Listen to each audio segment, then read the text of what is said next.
तो ये बात तब की है जब बिहार को गर्त में उतारा जा रहा था। नेता, पुलिस और बाहुबली अपने कंधों पर व्यवस्था की अर्थी उठाए हुए थे। बूथ कैप्चर करके सरकार बनने लगी थी।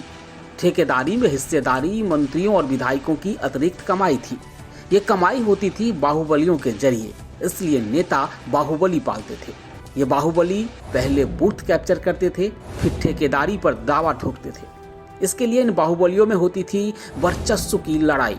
इस लड़ाई में बम के छर्रे सरसों की तरह छींटे जाते थे, बेहिसाब बंदूकें गरजती थी, पानी की तरह खून बहता था। सरकारी फैक्ट्रियों के मलबे पर संगठित अपराध उद्योग की तरह आकार लेने लगा था। बिहार में गंगा पार के बेरोजगार इसी उद्योग में अपना स्कोप देख रहे थे और रंगदारी करते करते तरक्की की सीढ़ी चढ़कर बाहुबली बनने वाले नौजवानों के सपनों को साकार करने के लिए सबसे ज्यादा फैक्ट्रियां चलती थी मुजफ्फरपुर में।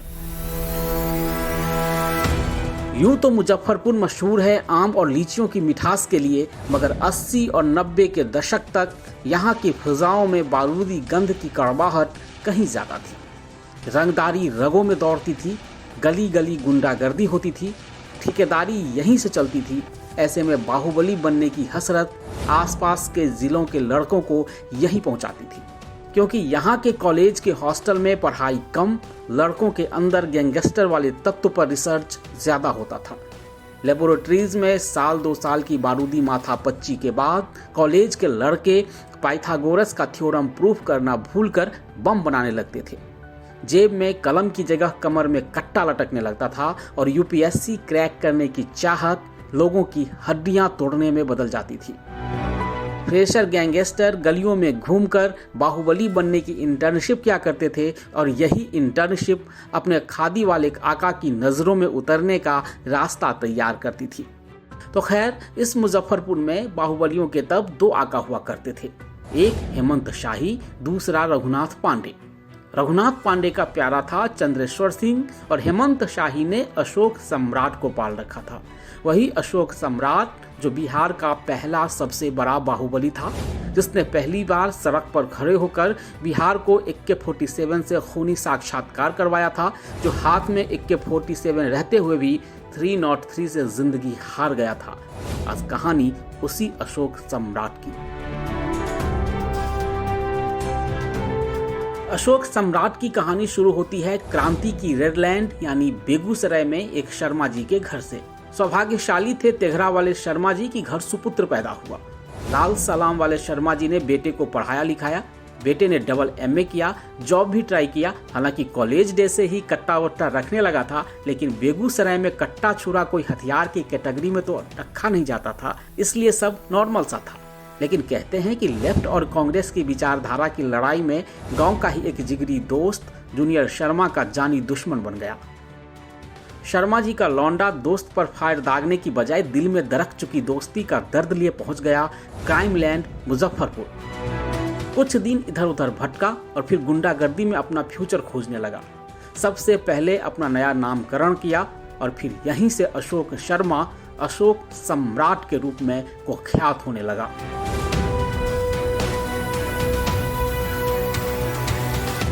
अपराध का सम्राट बनकर अशोक लोगों को शोक में डुबाकर अपने साम्राज्य का विस्तार करने लगा। हेमंत शाही की कृपा बरसी तो तरक्की की सीढ़ी भी चढ़ने लगा। हर खूनी कांड पर अशोक सम्राट को इंक्रीमेंट मिलने लगा। LS कॉलेज के हॉस्टल के लड़कों के लिए अशोक सम्राट इंस्पिरेशन बनने लगे थे। तभी आया 1989 का साल, जब ड्यूक हॉस्टल के बॉस और अशोक सम्राट के सबसे करीबी मिनी नरेश को मार बम के छर्रों से छलनी कर दिया गया। मिनी नरेश की लाश पर अशोक सम्राट ने प्रतिशोध की शपथ ली थी। बदला लेने के लिए खुले ऐलान के 1 बरस बीतते बीतते अशोक सम्राट ने AK-47 से अपनी खूनी कसम पूरी की।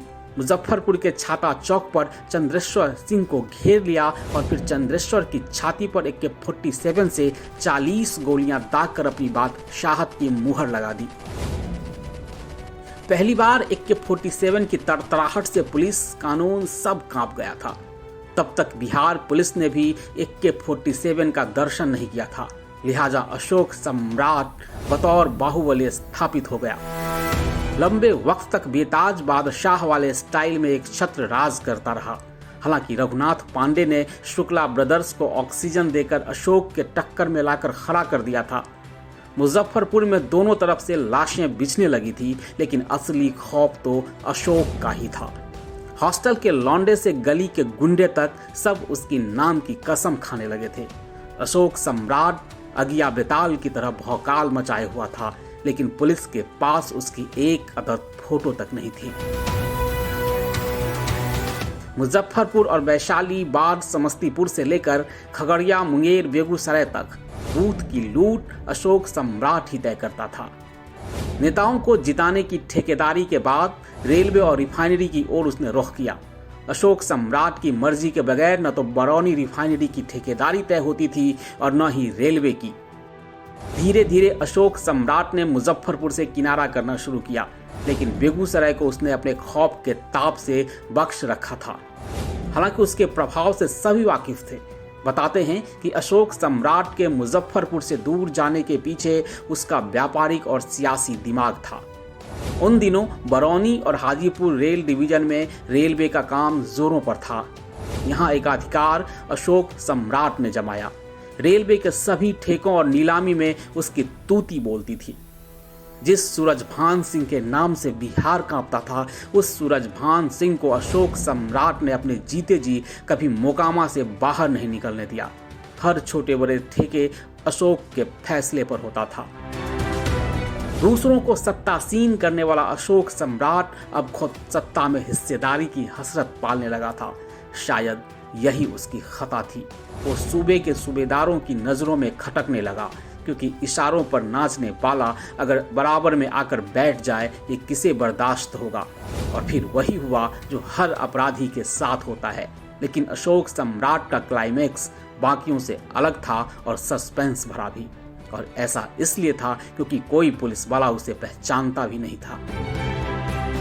तो एंडिंग में हुआ ये कि 5 मई 1995 की तारीख थी। हाजीपुर में पुलिस को कुछ क्रिमिनल के आने की सीक्रेट सूचना मिली। शशि भूषण शर्मा नाम के इंस्पेक्टर कुछ साथियों के साथ अपराधियों को पकड़ने निकले। रास्ते में मुठभेड़ हो गई, दनादन गोलियां दगने लगी, जबरदस्त टकराव हुआ। शशि भूषण शर्मा ने और पुलिस फोर्स मंगाई। तब तक गांव वालों को लगा कि डकैत है।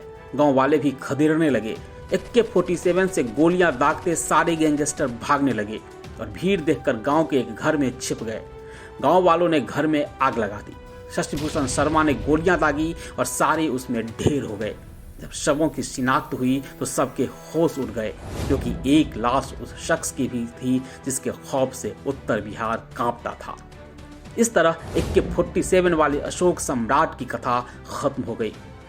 अनजाने में ही सही, अशोक सम्राट का अंतिम अध्याय लिखने वाले शशि भूषण शर्मा की तरक्की भी हुई और राष्ट्रपति ने पीठ भी ठोकी। लेकिन मुजफ्फरपुर में शुक्ला ब्रदर्स का बाहुबल का तांडव बाकी था, जिसे आप जानेंगे अगले हिस्से में।